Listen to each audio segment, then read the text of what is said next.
La Bulgarie ensevelie sous la neige de mai. En Inde, une tempête soudaine gâche le mariage de 36 couples. En Chine, des blocs de pierre écrasent des voitures. Et au Brésil, la foudre tue un homme via une simple prise électrique. Dans la suite de ce bulletin, vous découvrirez les détails de ces événements, ainsi que d'autres phénomènes climatiques parmi les plus anormaux de la semaine écoulée. Bulgarie. Le 1er mai, la Bulgarie s'est retrouvée sous l'emprise d'un puissant front arctique, entraînant un refroidissement anormal. Au point le plus élevé du col de Shipka, des températures négatives et un manteau neigeux ont été enregistrés. Les routes ont dû être sablées, y compris l'itinéraire panoramique Shipka-Buzluja, devenu par endroits totalement verglacé. La visibilité sur le versant nord du col était réduite par le brouillard et les chutes de neige. Le même jour, entre la ville de Smolian et la station de ski de Pamporovo, dans les monts Rhodop, un glissement de terrain massif s'est produit. Il a été précédé d'une période de fortes précipitations. Dans la région de Smolian, environ 250 mm de pluie sont tombés en avril, soit le double de la normale saisonnière. Le glissement de terrain a détruit environ 70 mètres d'une route nationale, emporté une partie de la forêt sur une surface de près de 2 hectares, endommagé un gazoduc et déformé un bâtiment en construction, y provoquant des fissures. Heureusement, aucune localité n'étant à proximité immédiate, personne n'a été blessé. Cependant, le danger n'est pas écarté. Le sol continue de bouger et les fissures dans la chaussée s'élargissent. La reconstruction de la route détruite pourrait prendre de 6 mois à 2 ans. La circulation a été déviée vers 2 itinéraires alternatifs. Le trajet est désormais plus long d'environ 1 heure, les dépenses en carburant ont doublé et l'une des déviations, passant par le village de Stoïkit, est devenue par endroits une route à voie unique dangereuse. Un mur de soutènement s'y est effondré sur un tronçon, tandis qu'une partie de la chaussée s'est écroulée dans la rivière sur un autre. Les hôteliers de Pamporovo préviennent. Si la station reste longtemps isolée géographiquement, cela entraînera une hausse des prix et de graves pertes économiques. Brésil. Une série de catastrophes naturelles anormales s'est abattue sur le Brésil. Fin avril, alors qu'il restait plus de 50 jours avant le début officiel de l'hiver, des températures inférieures ou proches de 0 degrés Celsius ont été enregistrées sur la majeure partie du territoire de l'État du Rio Grande do Sul. Dans la municipalité de Soledad, le thermomètre a affiché moins 2,7 degrés Celsius. Un froid aussi intense y est rare, même en plein hiver. Dans l'agglomération de Porto Alegre, l'air s'est refroidi jusqu'à 3,9 degrés Celsius, alors que la température minimale moyenne dans la région est d'environ 17 degrés. Ces températures anormalement basses ont persisté plusieurs jours d'affilée. Elles ont été suivies, le 1er mai, par de violentes tempêtes accompagnées d'orages, de grêles et de rafales de vent, atteignant 106 km/h. Les précipitations excessives ont provoqué des crues de rivières et de ruisseaux. Des chutes d'arbres et des inondations ont bloqué les routes, isolant de nombreuses localités. Des destructions ont été signalées dans 19 municipalités. La ville de Rosario do Sul a été la plus touchée. En seulement 7 heures, il y est tombé 324 mm de pluie, soit l'équivalent de près de 3 mois de précipitations. De nombreuses maisons ont été inondées, forçant 500 personnes à évacuer. Pendant la tempête sur le lac Patos, un bateau de pêche avec 4 membres d'équipage à bord a sombré. Une personne a été retrouvée sans vie et 3 autres sont portés disparus. Dans la municipalité de Canguçu, un homme est décédé des suites d'un choc électrique provoqué par la foudre alors qu'il utilisait un téléphone portable branché sur secteur. Un autre impact de foudre a incendié une maison dans la municipalité de Rio Grande. Heureusement, personne n'a été blessé, mais l'habitation a été totalement détruite par les flammes.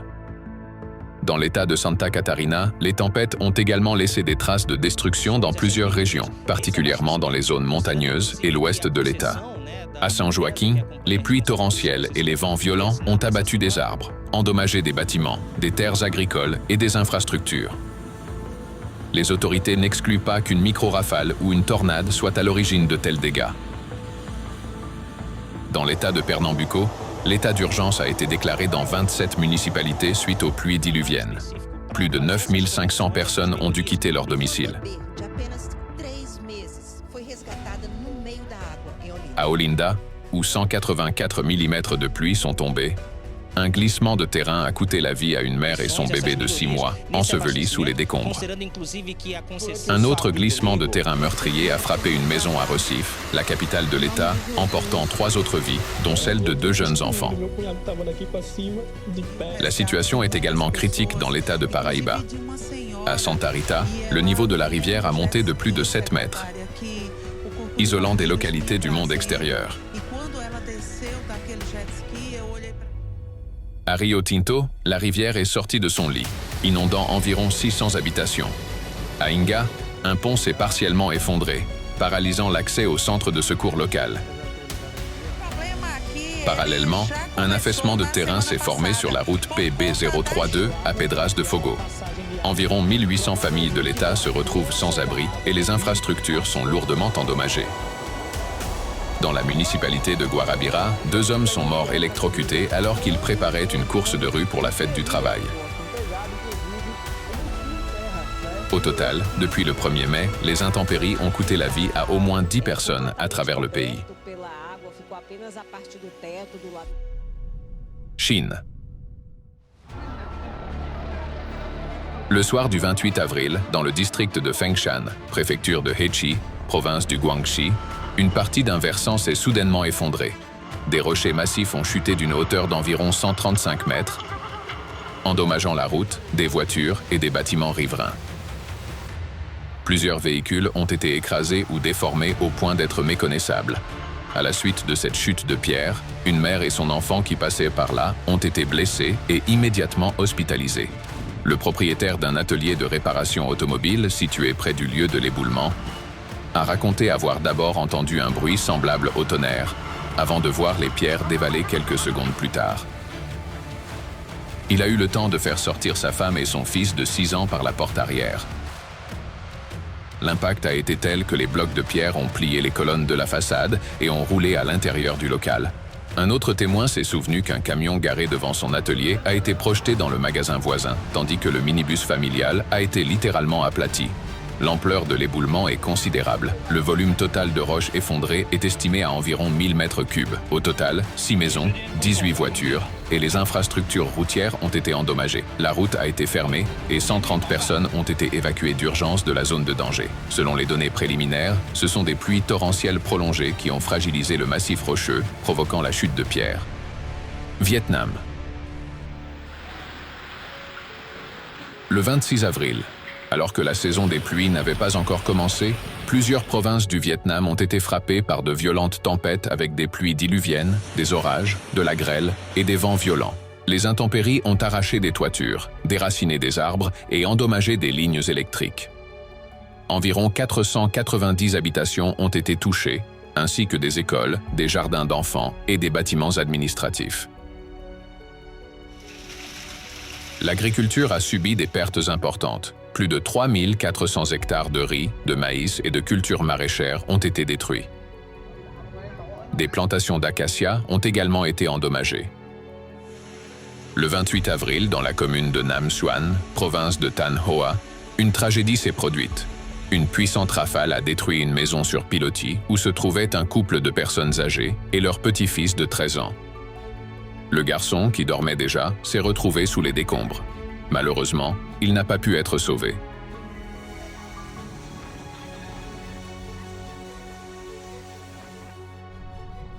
Inde. Le 27 avril, dans la capitale Delhi, le thermomètre a dépassé les 42 degrés Celsius. Tandis qu'à Jaisalmer, dans l'état du Rajasthan, la température atteignait 46 degrés le même jour. Un record pour cette période de l'année. La population attendait avec impatience le rafraîchissement prévu pour les jours suivants. Une cérémonie de mariage collectif impliquant 36 couples avait même été organisée dans le district de Tonk pour cette période. Cependant, la météo s'est dégradée brutalement. Une tempête de poussière a soudainement éclaté. En quelques minutes, le vent a arraché d'immenses tentes, renversé des structures et projeté des éléments métalliques à travers le site. Plusieurs femmes et enfants ont été blessés. À Delhi, lors de cette tempête de poussière, les rafales ont atteint 75 km/h. La visibilité est tombée presque à zéro, provoquant des retards de vol à l'aéroport international Indira Gandhi. Dans la ville de Sikar, les rafales ont abattu des pylônes électriques. 2 jours plus tard, le 29 avril, la ville de Bangalore, dans l'état du Karnataka, a été frappée par un violent orage. Des vents puissants ont déraciné environ 170 arbres qui, en tombant, ont rompu des lignes électriques et bloqué les rues. Les services d'urgence ont reçu plus de 500 appels de détresse.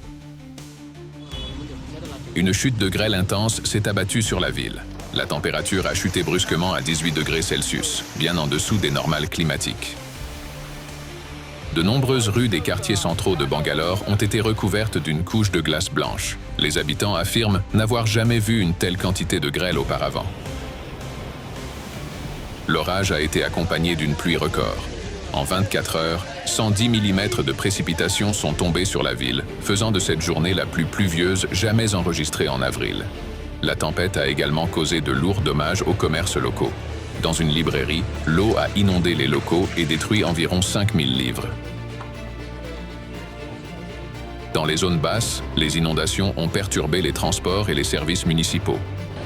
Les quais du métro ont été submergés, les trains ont subi des retards et d'immenses embouteillages se sont formés, paralysant presque totalement la circulation. Par endroits, l'eau est montée rapidement jusqu'à près d'1 mètre. Dans le quartier de Shivajinagar, un mur de 2 mètres de l'hôpital Boring s'est effondré alors que des personnes s'y abritèrent de la pluie. 7 personnes ont perdu la vie, dont une fillette de 6 ans. 3 autres ont été hospitalisées. Et ce n'étaient pas les seules victimes des intempéries. Ailleurs dans le pays, les éléments ont coûté la vie à 3 autres personnes.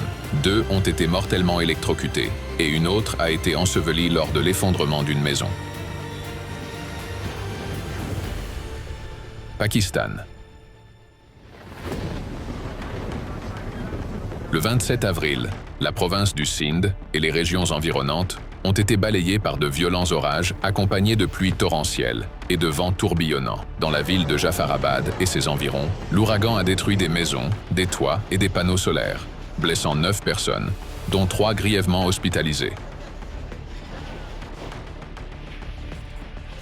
Le réseau électrique a été gravement endommagé par le vent, plongeant plusieurs quartiers dans l'obscurité. L'eau de pluie s'est accumulée dans les zones basses, créant des difficultés pour les habitants. Le même jour, la province a été frappée par la foudre. Dans le district de Shikarpur, une décharge électrique a mis le feu à des cultures de blé et à du fourrage pour le bétail. Dans le village de Gordiyar, district de Tarparkar, un incendie a détruit 30 maisons en pisé. Des animaux domestiques ont été blessés ou ont péri dans les flammes. Près de la ville de Pirjogot, dans le district de Khairpur, la foudre a frappé une palmeraie de dattiers. La cime des arbres s'est embrasée dans la nuit, provoquant la panique parmi les résidents. Dans le district de Kambar Shadatkot, 3 impacts de foudre ont mené à la tragédie. 3 femmes ont été blessées et 2 enfants ont perdu la vie. Ces dernières années, on observe une intensification anormale de l'activité orageuse sur la planète. Pourtant, beaucoup continuent de percevoir l'orage comme un phénomène météo ordinaire, désagréable ou effrayant, mais pas comme une menace directe pour la vie. C'est particulièrement vrai dans les régions où les orages étaient autrefois relativement rares ou peu intenses. Et c'est là que réside le problème majeur. Notre perception est souvent en retard sur une réalité qui change. Aujourd'hui, la quantité d'énergie électrique dans l'atmosphère augmente de manière fulgurante. Pour ainsi dire, l'atmosphère ressemble de plus en plus à un condensateur d'énergie géant. Et ce condensateur est alimenté par les nanoplastiques qui possèdent un effet électret, c'est-à-dire la capacité d'accumuler et de conserver une charge électrique. Cela augmente l'électrisation des nuages. En conséquence, les orages deviennent plus intenses, la foudre plus puissante, et les impacts se produisent de plus en plus souvent dans des lieux atypiques ou hors saison. La foudre ne se comporte plus comme avant. Nous avons l'habitude que la décharge frappe les objets les plus hauts. C'est pourquoi on se sent en sécurité relative près des bâtiments ou des pylônes. Mais des cas réels récents montrent que la foudre frappe de plus en plus souvent directement une personne ou une foule, même en présence de structures plus hautes à proximité. C'est pourquoi il est déjà temps de reconsidérer notre attitude envers les orages et la foudre. Dans les conditions actuelles, il s'agit d'un cataclysme potentiellement mortel. La question n'est pas de craindre chaque nuage, mais de comprendre clairement comment agir. Si le tonnerre gronde ou si l'orage approche, on ne peut pas continuer sa promenade, sa baignade, son travail extérieur ou ses jeux comme si de rien n'était. À ce moment-là, la priorité n'est pas d'observer l'orage, mais de se mettre à l'abri à temps. Il est crucial de connaître ces règles et d'autres consignes de sécurité, mais aussi de les expliquer à son entourage, en particulier aux enfants. Ils sont plus vulnérables car ils ne sont pas toujours capables d'évaluer rapidement le danger et imitent souvent le comportement des adultes. L'orage est un phénomène qui peut coûter la vie. Plus vite nous le comprendrons, plus nous pourrons prévenir de tragédies.